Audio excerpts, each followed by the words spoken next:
Hello my dear. आज की इस वीडियो में हम बात करने वाले हैं अहीर जात पर। अहीर जात की उत्पत्ति कब और कैसे हुई। तो मित्रों चलो इसके बारे में बात करते हैं हम। जातीय उत्पत्ति को यदि पौराणिक संदर्भों के हिसाब से देखा जाए तो 4 वर्णों की उत्पत्ति को ब्रह्मा जी के अंगों से बताया गया है, जैसे ब्राह्मण, क्षत्रिय, वैश्य और शूद्र। अब इसके अगले क्रम में जिस तरह से ब्रह्मा जी से 4 वर्णों की उत्पत्ति को बताया गया है, ठीक उसी तरह से विष्णु जी के रोमकूपों से भी मनुष्यों की उत्पत्ति को बताया गया है। बस दोनों के उत्पाद में यही अंतर है कि ब्रह्मा जी के उत्पाद में 4 वर्णों के लोग हुए और विष्णु जी के उत्पाद अर्थात प्रोडक्ट में उनके रोमकूपों से एकमात्र अहीर अर्थात गोप उत्पन्न हुए। इस बात को कम ही लोग जानते हैं क्योंकि इसे समाज में कम ही प्रचार प्रसार किया गया है, या फिर अहीर समाज इस बात को जानने का कभी प्रयास ही नहीं किया। विष्णु जी के रोमकूपों से गोप की उत्पत्ति पुष्टि ब्रह्मावत पुराण के ब्रह्माखंड के अध्याय 5 के श्लोक संख्या 42 और 43 से की जा सकती है।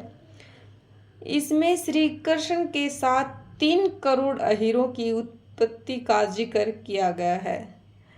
ठीक इसी तरह गोपियों की उत्पत्ति को श्री राधा के रूप में बताया गया है।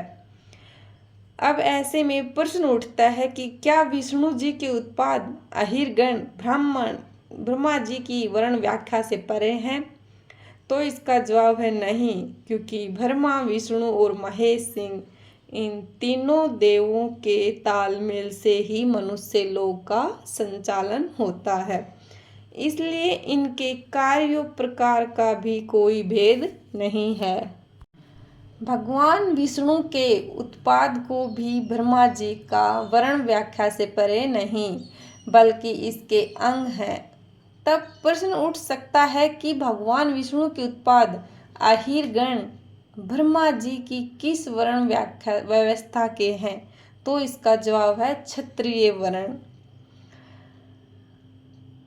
भगवान कृष्ण का जन्म रघुवंशियों में हुआ, पर उसका पालन पोषण अहीरों के यहाँ हुआ, इसीलिए वो यदुवंशी कहलाए। और अहीर जात के लोग भी यदुवंशी हैं और कृष्ण के वंशज हैं। महाभारत में बताया गया कि कृष्ण का विनाश हो गया था, उसके वंशज भी विनाश हो गया था, पर जब कृष्ण की उत्पत्ति हुई तो उसके साथ और यदुवंशियों का जन्म भी हुआ।